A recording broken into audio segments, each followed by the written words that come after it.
ये जो हमारी दुनिया है इसमें लगातार कुछ ना कुछ घटित हो रहा है। अगर आप सिर्फ बैठे हुए भी हो तो आपके साथ पूरी दुनिया काफ़ी तेज़ी से फैल रही है। इसीलिए हमेशा कहा जाता है कि इस यूनिवर्स में, या यूँ कहे कि इस अर्थ पर भी कोई भी चीज़ परमानेंट नहीं है। एक के बाद एक नई चीज़ घटित होकर पुरानी चीज़ों को बदल रही है और इसी तरीके से हम हमारे ब्रह्मांड में हो रहे फैलाव को समझने में सक्षम हुए हैं। खैर, निकट भूतकाल में ही वैज्ञानिकों ने ब्रह्मांड के इसी फैलाव को समझने के लिए बम्बलबी नाम के एक सिद्धांत को दिया है, जो कि हमें कई सारे अनसुलझे सवालों का जवाब भी दे सकता है। अब यहाँ पर कई लोग के मन में आएगा कि ये बम्बलबी क्या है, जो कि लाजमी भी है। मैं अभी अगर इस तरह का नाम वाले सिद्धांत को पहली बार सुनता तो मैं भी इसके बारे में अधिक जानने की ज़रूर कोशिश करता। तो आज की इस नए वीडियो में हम इसी सिद्धांत के बारे में जानेंगे। तो चलिए इस सिद्धांत के बारे में जानते हैं। दोस्तों, बम्बलबी सिद्धांत भौतिक विज्ञान का एक ऐसा सिद्धांत है जो कि एक वेक्टर की स्थितियों और गुणों को एक वैक्यूम परिवेश में दर्शाता है।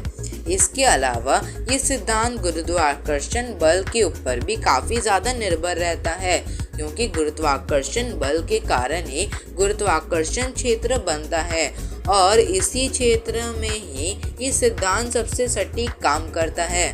इसके अलावा ये सिद्धांत लॉरेंट सिमेट्री के नियमों का भी उल्लंघन करता है। इसलिए हम ये भी कह सकते हैं कि बम्बलबी थियरी एक तरह से लॉरेंट सिमेट्री को उल्लंघन करने वाला ही सिद्धांत है। वैसे बम्बलबी थियरी का अस्तित्व स्ट्रिंग थियरी से ही आया है। खैर, इस सिद्धांत को सबसे पहले साल 1989 में एलन कोटेस्की और स्टुअर्ट सैमुअल के द्वारा खोजा गया था। वैसे दोस्तों, आपको जानकर और भी अधिक हैरानी होगी कि ये सिद्धांत बम्बलबी के गतिविधियों को ही देखकर लिया गया था। आखिरकार भंवरे शहद के तलाश में काफ़ी दूर तक चले जाते हैं और इसी बीच वे कई बार एक साथ अलग अलग दिशाओं में एक खास पैटर्न में आगे बढ़ते हैं। हालांकि ज़्यादातर ये पैटर्न अवस्थित होते हैं, परंतु इसी से ही ये सिद्धांत है। अब आप लोग सोच रहे होंगे कि आखिर कैसे एक कीड़े की गतिविधियों को आधार करके हम ब्रह्मांड के फैलाव को समझ पाएंगे। तो दोस्तों, ज़रा सब्र करिए और मैं आपको इस बारे में ही बताऊंगा, परंतु उससे पहले आप कमेंट करके ज़रूर बताइएगा कि आपको इसके बारे में क्या लगता है। भौतिक विज्ञान के सिद्धांतों के अनुसार वैज्ञानिक मानते हैं कि थियोरी ऑफ रिलेटिविटी ही ब्रह्मांड के हर एक सवाल का जवाब देने में सक्षम है, परंतु ऐसा नहीं है। आज भी यूनिवर्स में कई ऐसे सवाल मौजूद हैं जिसका उत्तर थियोरी ऑफ रिलेटिविटी से भी नहीं दे सकती। हालांकि हमें ये भी ध्यान रखना ज़रूरी है कि ब्रह्मांड के हर एक जगह पर थियोरी ऑफ रिलेटिविटी काम नहीं करता। इसीलिए इन खास जगहों पर ही आधुनिक और नए सिद्धांत अपने अस्तित्व को में आते हैं, जैसे कि बम्बलबी ग्रेविटी सिद्धांत। कई दशकों पहले दिए गए सिद्धांत आज के समय में पैदा हो रहे उलझाने और को सुलझा नहीं सकते। यहाँ पर एक उदाहरण आप ब्लैक होल का ही ले लो। पुराने सिद्धांत हमें ब्लैक होल के अंदरूनी हिस्से का समझने नहीं दे सकते, परंतु बम्बलबी जैसे आधुनिक सिद्धांत हमें इसके बारे में काफ़ी कुछ बता सकते हैं। पुराने सिद्धांत दावा करते हैं कि हमारा यूनिवर्स पूरी तरीके से सिमेट्रिकल नहीं है। यूनिवर्स में मौजूद कई ऐसे कारक हैं जो कि यूनिवर्स को भी सिमेट्रिकल होने नहीं देते। इसका एक ही मतलब है कि अंतरिक्ष में कुछ ऐसा अनजान ऊर्जा है जो कि इस काम को अंजाम दे रही है।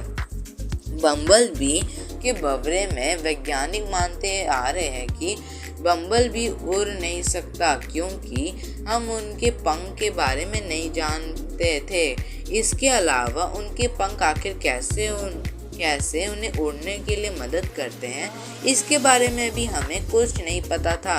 ठीक इसी तरह साइंटिस्टों को गुरुत्वाकर्षण बल के बारे में ज़्यादा कुछ समझ में नहीं आ रहा था कि आखिर ये कैसे बल बना और वस्तुओं को तथा ब्रह्मांड में काम करता है।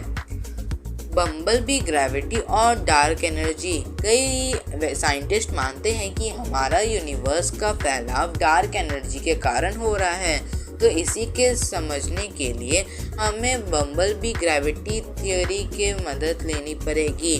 बम्बलबी सिद्धांत डार्क एनर्जी के कारण ब्रह्मांड में हो रहे एक्सेलरेटेड एक्सपेंशन को सही तरीके से हमें समझने में हमारी मदद करता है। डार्क एनर्जी के कारण इतनी ऊर्जा उपलब्ध हो जाती है कि ये ब्रह्मांड में तीव्र फैलाव को अंजाम दे सकता है। इसके अलावा हमें डार्क एनर्जी के स्रोत के बारे में भी कुछ नहीं पता है, इसलिए बम्बलबी सिद्धांत इस घटना के लिए एकदम विवरण है।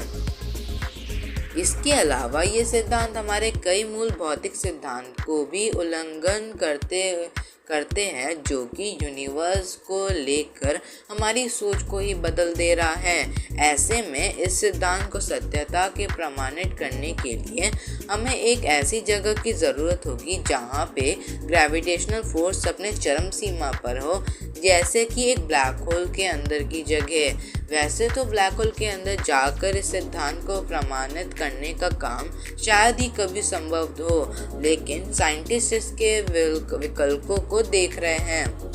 खैर, इसके बारे में हम आगे इस वीडियो में बात करेंगे ही, परंतु उससे पहले और एक बात आप लोगों को मैं बता दूं कि वैज्ञानिक ब्लैक होल के बारे में भी ज़्यादा कुछ नहीं जानते और ना ही डार्क एनर्जी के बारे में। वैज्ञानिक बम्बलबी ग्रेविटी सिद्धांत को और अधिक जानने के लिए ब्लैक होल के परछाई को विकल्प के तौर पर इस्तेमाल कर रहे हैं। अगर आपको याद है तो पिछले साल ब्लैक होल की असली पहली तस्वीर ली गई थी, जिस खाली स्थान को केंद्र में देख रहे थे वो असल में ब्लैक होल की परछाई थी, जो शायद इसी बम्बलबी सिद्धांत की असलियत को भी दिखाता है। तो आज की इस वीडियो में बस इतना ही। अगर आपको वीडियो पसंद है, वीडियो को लाइक करें, चैनल को सब्सक्राइब करें और बेल नोटिफिकेशन ऑन करें, जिससे कि आने वाली वीडियोस की नोटिफिकेशन आपको मिलती रहे। अब हम मिलेंगे अगले वीडियो में, तब तक के लिए बाय।